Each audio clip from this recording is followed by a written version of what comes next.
On this episode of Full Bore, we commence work on the 18RG powered Toyota Hilux. Let's get cracking.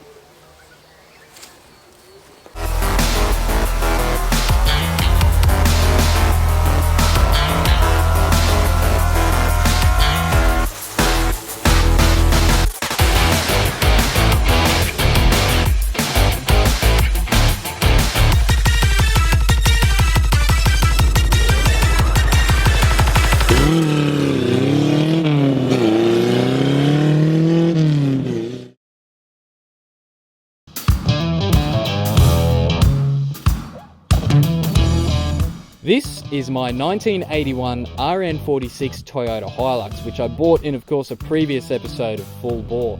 Now, this thing is absolutely clapped, and you can easily see that. However, I have plans to turn this thing into the ultimate off-road bush bashing machine. But it's pretty difficult to have an ultimate off-road machine if it doesn't actually move. So, the aim of the game for this episode is to get this mighty Hilux moving under its own steam.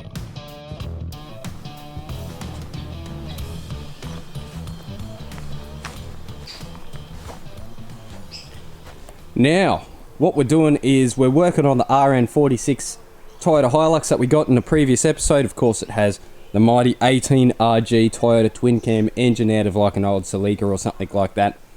Now, I've got big plans for this thing. However, to achieve those big plans, the car has to at least run and drive. Now, it runs quite poorly. We'll have to do a bit of tuning on that in the future. However, it still doesn't drive. Now, the predominant reason for that is that the clutch doesn't work. Now, what can sometimes happen with these old beasties is that when they sit around for a while, the clutch and slave cylinder, the clutch master cylinder and slave cylinder actually rust up in the bore because brake fluid is actually hygroscopic. And what that means is that when you depress the clutch for the first time in a long time, the either cylinder, the master or slave, can actually seize up in the bore, and that means that your clutch is stuck in the depressed position. Now, the way I tried to see whether or not that was the case was I hit the clutch fork with a hammer to try and get it to disengage, and it was already in a semi-disengaged position. I think it had been a little bit rusted up in the bores, and that might have been half of the issue, so I've gone and put a new master and slave cylinder on it. But I think the clutch is absolutely knackered, so we're going to have to replace that, which means, of course, we're either going to have to drop the gearbox or take the engine out.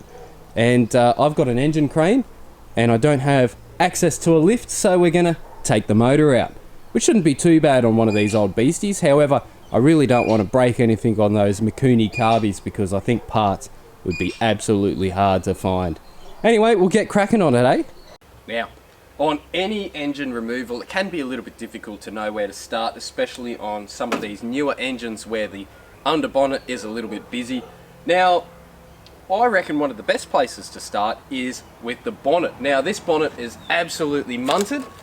Generally, I'd suggest to remove the bonnet to prevent it from getting damaged when you're removing the engine and prevent it from falling on you when you're halfway under the engine bay. Now, I'm going to remove this one purely because I don't want to get tetanus.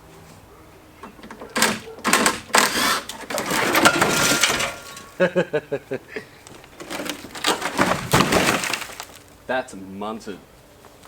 Where I go next in regards to removing an engine is the radiator. Now, on something like this where it's been sitting out in the elements and the car's pretty old already, the radiator will probably be fairly fragile.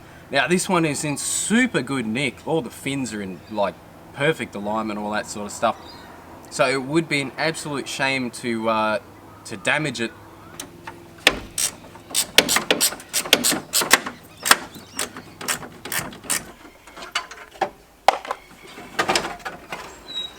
Oh yeah. So this car has a thing called air conditioning. Now, I'm not terrifically familiar with all this air conditioning hullabaloo. What I've heard on the grapevine is that it is actually a pretty good thing. However, it does inhibit your car from going faster. Now, in this particular case, the air conditioning system on this car looks to be in really good nick. However, it has absolutely no gas in it whatsoever. I'm assuming that it might actually be a little bit of a rarity on an old beastie such as this. So I am by no means going to throw it out, but I am by no means going to hook it up, because that would be a waste of valuable time and dollary dues. And dollary dues can go into things such as winches and air lockers.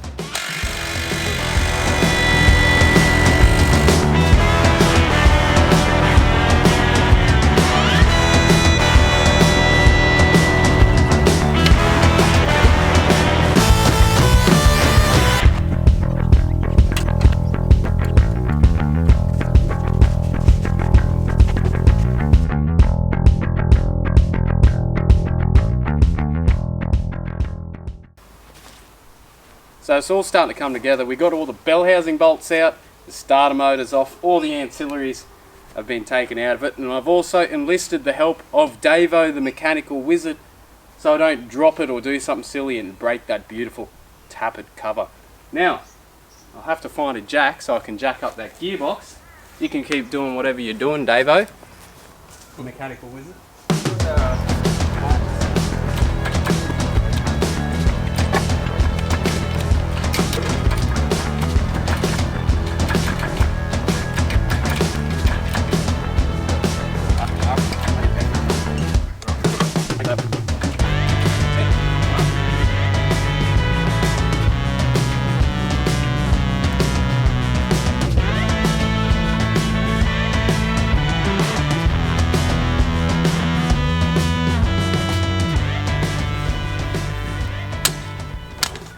That's awesome. Run the air sander around that. She'll come up a treat. That's been hot, hasn't it? Oh yeah. Doesn't seem to have any oil leaks coming out of the back of it. Original Toyota rear main seals, dead. Japanese spec.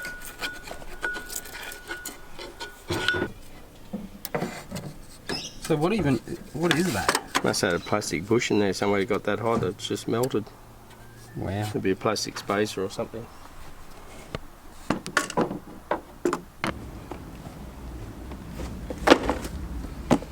Now what we got here is our new clutch kit, and it is the best clutch kit that $100 could buy. And to be honest, for the cheapest clutch kit I could find, it is actually pretty comprehensive and appears to be pretty good quality. So when I was looking up parts for this mighty beast, there were two different clutch kits that I could actually buy for it. One was pre-1981, the first month of 1981, or post-1981. Now this is a 1981 vehicle, so I bought the post kit. Funny, looking at the actual stats of each kit, the clutches and all that sort of stuff look exactly the same, so whether they've got different pressure ratings or whatever. Anyway, good practice. If you're fitting a new clutch to a car, really good idea to actually get the clutch disc itself and see whether it definitely locates on the input shaft of the gearbox. And what that means is, of course, that the spline count is the same, and therefore when you go to put the engine back in the car, it will actually fit. Welcome to the Full Bore Machine Shop, where we will professionally show you how to successfully void the warranty on your new parts.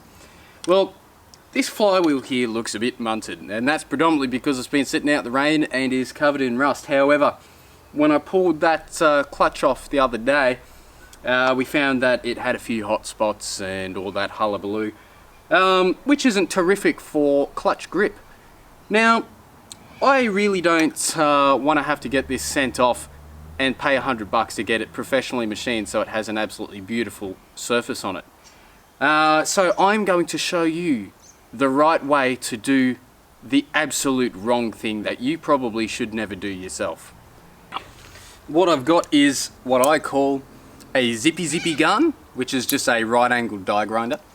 It's got a abrasive disc on the end. You can get them in all different sizes and shapes and what have you. This one here is sort of like a paint removal style thing, and you can get them in like actual sandpapery, gritty stuff. And of course a set of safety goggles and some earmuffs.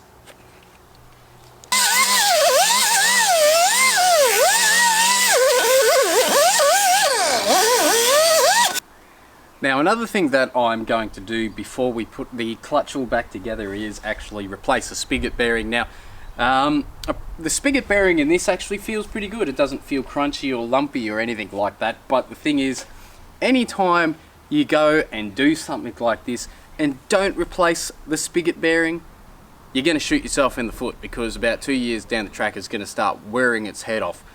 So I don't have a spigot bearing replacement tool, however I do have a lot of toilet paper.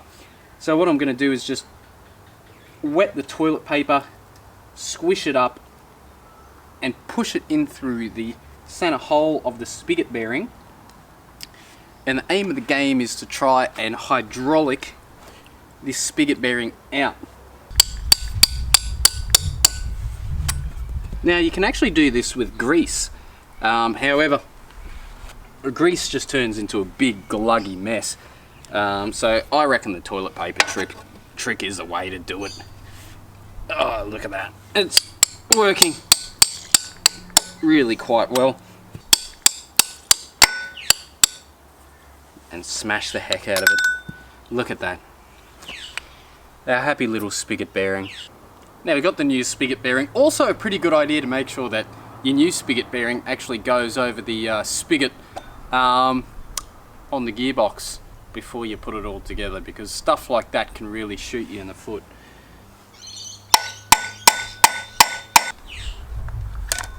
So that goes there. There we go. Look at that. Bob's your uncle, for sure. Good old Uncle Bob.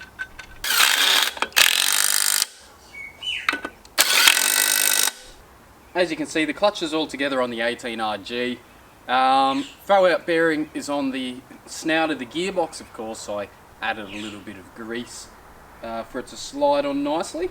And this bad boy's pretty well right to go back together.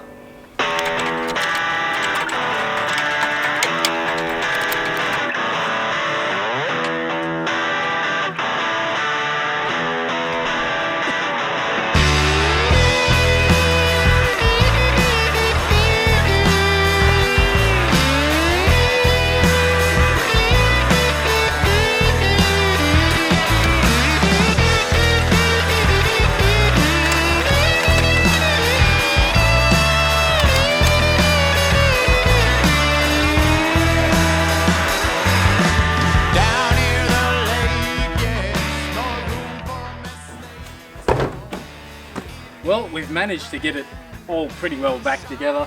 Radiator's in, all the ignition's all back together. Starter motor's in, so it's pretty well time for us to see whether or not this beastie will actually move after all that work. Yep, it's got oil in it. Yep, we're all sweet. Bit of the old Davo the Mechanical Wizard juice.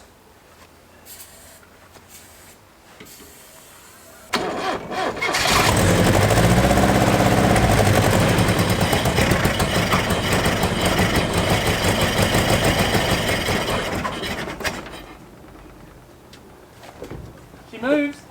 Okay.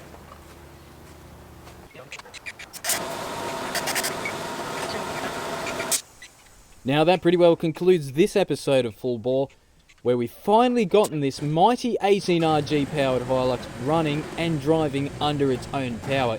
It's got a little bit left to do in regards to tuning and getting it running right, but keep an eye out for a future episode of Full Bore where we start chucking some mods at it to turn it into the ultimate off-road bush bashing machine. We'll catch you next time when we next meet on a future episode of this channel, which is Full Bore.